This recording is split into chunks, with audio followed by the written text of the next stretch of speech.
First Alert Weather.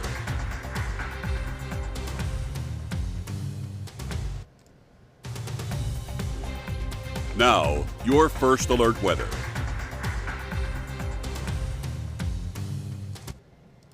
Well, hey, good morning and welcome to your First Alert Weather Extra show. Just me again for today, driving the ship. No worries, though. We definitely have some good news in terms of the forecast, some weather that you do want to take advantage of before we see some hotter air building in for next week. So we'll get into that. I also want to talk about Maui once again and a little bit about Hurricane Hillary, which could pose some impacts to the southern part of California. But let's go ahead and get into the forecast this morning. As you can see by my lower third there, we're talking about lower humidity already being here in the CSRA. So if you woke up this morning pretty much before about 9 a.m., definitely have felt that difference in the humidity and also some cooler temperatures as we saw those lows getting down towards the 60s for today. So you can see the dew point at 65, pretty much where Bushfield, Airport bottomed out this morning. Temperatures at about 81 degrees right now, though that heat index a little bit of a factor, but not nothing that we're extremely concerned about. And we're seeing those winds out of the west right now at about 6 miles per hour. Still tracking this stalled frontal boundary towards the coastline, a secondary boundary, a weaker dry cold front off to our north and west, trying to sag its way towards the south and east, but you can see just not seeing too much rainfall at all along this secondary front here. So not really concerned about rainfall chances as we do continue. Really just a reinforcing cold front there that could continue these low humidity conditions for us through the weekend if that does clear our area. But as far as radar, just seeing some birds and dust on the radar right there. No actual precipitation being picked up at all. We're looking at the heat index and it actually feels like the mid 80s most locations, also seeing some 70-degree readings. Bushfield, interesting that it says 72 there, honestly, after we just saw the current stats at 81, so they may have a little bit of an issue there with their sensor, but forecast highs for today will be pretty much seasonal to slightly below average, mostly dry day, less than a 20% chance for rainfall, and a lot of sunshine in store as we do continue these lower humidity or this less humid feel across the region. As far as the heat index for today, not going to be terrible at all. Pretty much going to see these temperatures hovering where they'll actually be. At most, looking like they could be a degree or two above that. So doing pretty good in terms of the heat index. As we get into the weekend, though, a little bit more of that sticky feel begins to slowly return, but you can still see that the higher concentration of humidity will remain closer towards the coastline of South Carolina and Georgia. Unfortunately, though, some of our southern and eastern counties could be impacted by that elevated humidity, just kind of lingering against the coastline and those areas closer towards the Atlantic. As far as heat index values, this is for Augusta, so a pretty good threshold though for the entire region, honestly, as we're looking at these heat index values staying below the century mark as we head through Monday. Now Monday we're going to really start to flirt with that. We definitely could see a few areas get over 100 for the heat index by Monday. I think through at least Sunday though, all of us are able to dodge that bullet. Now getting into Tuesday, it's going to be pretty hard to avoid having the heat index over 100 because we're looking at high temperatures getting up towards 100 themselves. So well above average as we head into next week. The middle of next week through the end, we're going to see a massive upper level ridge build in, and actually going to see if I can cue up a graphic here to show you how this is projected to play out. And it's really going to have a huge impact on our temperatures. And unfortunately, summer's not over, and we're going to be reminded with some brutal heat next week. So you can see through the weekend that this ridge definitely begins to take a hold of a good chunk of the country, about 2/3, even a little bit better than that. Now, I do want to point out this feature towards the south and west. So I guess I have to play this all the way out to do that, but I don't have my clicker available. But if you look off the coast of Los Angeles to the south and west of Los Angeles, you see that circular pattern of greens and yellows. That's Hurricane Hillary, which is currently a Category 4 hurricane. So this is going to bring massive impacts to the Baja Peninsula of California and also continue some heavy rain impacts right into the heart of San Diego, Los Angeles, places like that. So definitely not going to be an ideal situation and something that we really haven't had to deal with ever really in Southern California, a very historical situation. That massive hurricane, though, and tropical system, once it does weaken over land, will nudge this ridge a little bit further east, which is not good at all for us in the way of these temperatures really becoming scorching hot as we head through portions of next week. We're not going to have much rain relief at all in the forecast as well, so that's really One sad part to me about this forecast is that we're talking about some extreme heat building in, nothing to help give us any kind of relief. So enjoy the cooler temperatures that we have the next 48 to 72 hours, because getting into next week, it's looking to be pretty brutal in terms of how hot it will be outside. So you're definitely going to have to start to limit that time outdoors. This weekend, though, more of a bearable feel with seasonal highs to slightly above average. And again, those heat index values staying below 100 as we do continue that low humidity trend through about Sunday. But as far as downloading our weather app, always a good time to do that. So if you happen to not be on your cellular device and you have access to your camera, you can go ahead and pull that out, scan that QR code using your camera, and it'll take you to the App Store if you have an iPhone. It'll take you towards the Play Store if you have an Android. But just a great tool to have for multiple reasons if there's ever any kind of active weather or weather alerts, from winter weather all the way through this current season, summer. We're talking about those weather alerts coming straight to your phone. Also looking at interactive radar being a useful tool, especially when it comes to tracking storms in real time. We also send out updates ourselves throughout the day as your first alert meteorologist. You can view our live eye cameras through this app, which also offer up some amazing views at times. And then most importantly to me, you can submit pictures and videos, which is always great for us to see what is happening when we're talking about severe weather, and also beautiful pictures of rainbows, you know, anything that's somewhat weather related. We love to see it, even if it's your dog enjoying the sunshine on the beach. Send it in, we'd love to see it. As far as that 7-day forecast goes, again, just can't highlight enough to enjoy the next few days, because getting into next week, it looks to be brutally hot as we get into Tuesday and Wednesday. Again, Thursday, just some consecutive days of upper 90s. And we're talking about that heat index easily getting over 100 as we see humidity also start to build back in heading into the beginning and middle of next week. So enjoy the lower humidity. We have potentially another start tomorrow in the 60s. So how about that? Enjoy that below average start. And before I let you go, I would be remiss if I didn't mention the high school football outlook for tonight. We do have high school football starting tonight, so we're talking about a lot of games going on. Off the top of my head, I recall Thompson. I think they're playing Burke County, maybe at Burke County. We have Strom Thurman. Can't remember who they're playing against. Lakeside is playing tonight. Grovetown. Not sure about Evans. North Augusta. A slew of games. Hebzibah. So forgive me if I didn't name your school or your child's school. Those are just the few that I could remember off the top of my head here locally, but all around the forecast looks to be fantastic for any football plans tonight. So if you have any plans on getting out there for some under the lights action, it looks to be very nice. We're talking about it still being a little bit warm around sunset or closer around 7 p.m., closer to kickoff, I should say. Then as we get past sunset, those temperatures start to dive into the 70s. So going to be a pretty mild feel once you do get past sunset. Before that, though, definitely still a little bit warm out there. So do understand that. But with that lower humidity, again, just going to make it more bearable outside for us.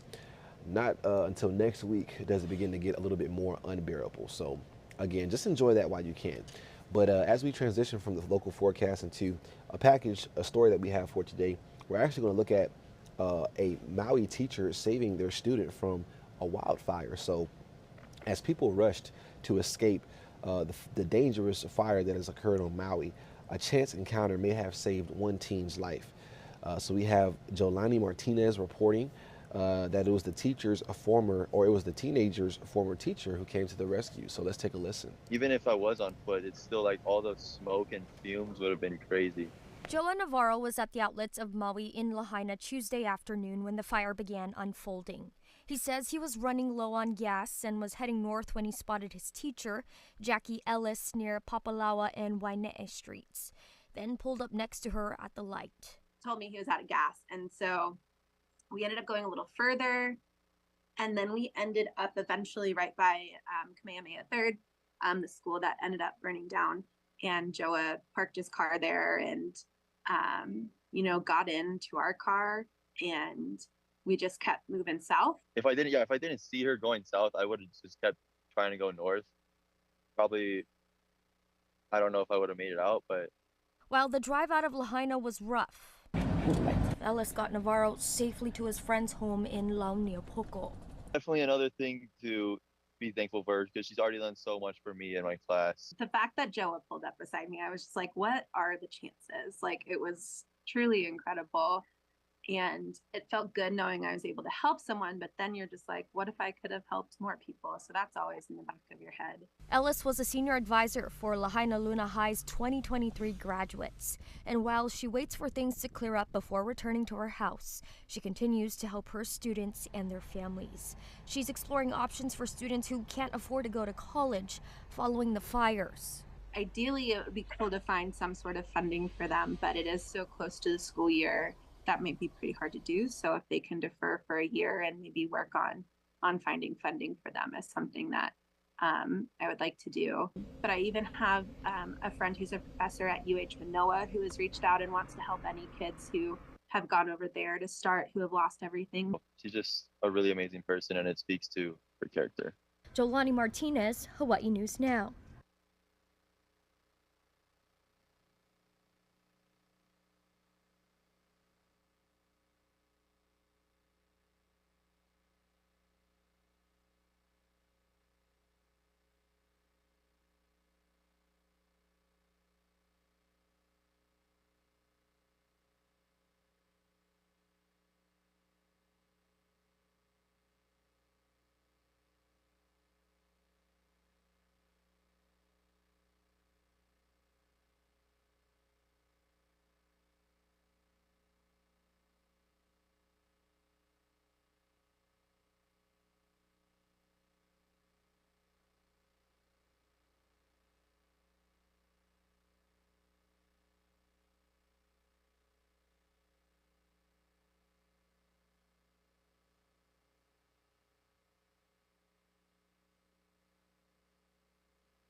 Sheesh. Just realized that my mic was on mute, so I'm so sorry about that. But taking it back, we are looking at 4 areas of potential development right now. I was talking about Hurricane Hillary and just how in awe of that system I was when I was showing you all of that stuff over there. But just talking about the major impacts that are posed for the Baja of California and also the southern part of California as well.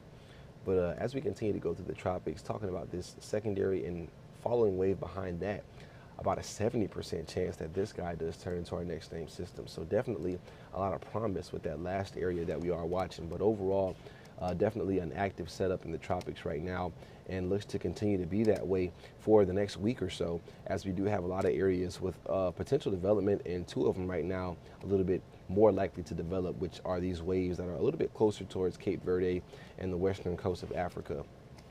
As far as storm names, up next would be Emily. After that is Franklin and Gert. So not hoping to get all 3 of them, or 4, even if we could get all 4 areas that we're watching right now to develop. Don't really want that to happen. So looking at the tropics right now, we are getting into the more active part of the season for sure. Don't really see that major peak until about early September into mid-September. But as you can see, there are still minor peaks along this, even on the way down as we are starting to decline the season, still some peaks that we have to get through. So just really getting started, it looks like. Definitely has been a quiet season, but the updated outlooks from the National Oceanic and Atmospheric Administration, as well as the Weather Company and Colorado State University, all pretty much on board with an elevated tropical season forecast moving forward. So here's a look at the May outlook versus the August outlook, and you can see that things definitely have changed and increased from May to August. They're looking at, on the higher side, 21 storms, and these are numbers from NOAA, the National Oceanic and Atmospheric Administration. Hurricanes, we're looking at about 11 on the high side, and as far as major hurricanes, looking at about 5. So far this year, I feel like we've only had about 1 hurricane, 1 major hurricane. I think Don may have briefly reached hurricane status. Not quite sure if it made it to major hurricane status, but in a nutshell, it just hasn't been very active. So it would take a lot of activity to finish off this season in order to get to these numbers, and I'm hoping that we don't have that happen. But the El Nino that's supposed to be in place over the Atlantic Basin, the Equatorial Pacific, it's taking a little bit more time to set in, and then we're also just seeing extremely warm sea surface temperatures as well. So that's going to continue to allow these storms to pretty much form and have a lot of field to work with, which is sort of what we're seeing with Hillary right now, just rapidly intensifying into a Category 4 hurricane within the past 24 to 48 hours. But I want to see if I can, I'm going to check out any cool pictures we may have. Let's see here. So this is about from 3 nights ago, but a pretty nice sunset here. We're looking at this courtesy of Christina. Not quite sure where this was at. But yes, when you guys submit pictures, please let us know where you guys are sending them from. We'd love to know. We're looking at some dog walk pictures here. So this came in about 2 days ago. Meet River, living her best life and loving it. So it's a good looking pup there, a happy looking pup. Oh, look at River. She's very photogenic, you know. Floppy ears, tongue out. Definitely think she's loving her life. And then we saw Bella yesterday, which is a Cocker Spaniel. I think these dogs do look pretty cool, though. Look at that smile. Look at that smile. Cocker Spaniels do look pretty cool. But, what are these French?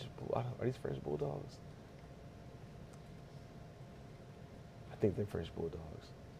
Callie Bear and Regal, their first trip to the beach, by Teresa Daughtry. So a few photos out there for today, but nothing too crazy. But just bringing it back here to me, we are gonna just talk about lower humidity hanging on through the weekend, and then also mostly dry conditions. The heat is on next week though, so definitely prepare your hearts and minds for that, because it's going to be intense. And we'll take a last look at that 7-day forecast before I let you guys go. But there it is. Enjoy the next few days, especially tomorrow morning with those 60s hanging around for one more morning. The temperatures we felt this morning, we haven't felt since about July 11th, so over a month. So enjoy that cooler start again tomorrow, because as we get into next week, those 70s return for the morning, and we're looking at upper 90s for the afternoons moving past Monday. So not my favorite forecast to give. I'm not a fan of the warm weather, or hot weather, I should say. That's beyond warm. But unfortunately, it looks like we're going to be in for a scorcher next week. So get ready for that, but enjoy your weekend. Most importantly, a beautiful weekend shaping up, looking mostly dry, a lot of sunshine out there. So have the shades on, the sunscreen, protect yourself, but enjoy that. It's looking pretty good. But that's all I have for you guys this morning. I appreciate you guys tuning in for our First Alert Weather Extra show. It'll be me and Emily back Monday, and I'm trying to remember, I think that Nick also will be back Monday. So we should have the gang all together for you guys, and have some really good stuff coming down in terms of stories globally, nationally, and always we'll have that best forecast for you. So be sure to keep it here for updates on the forecast at all times with your First Alert Weather team. But I hope you guys have a fantastic Friday. Happy Friday. Enjoy it. Stay cool. Still be a little bit hot out there, just not as muggy. And enjoy some Friday night football if you have nothing else to do. Support our local students as they are working hard and have been over the summer to get ready for this night right here. But you guys be blessed and take care.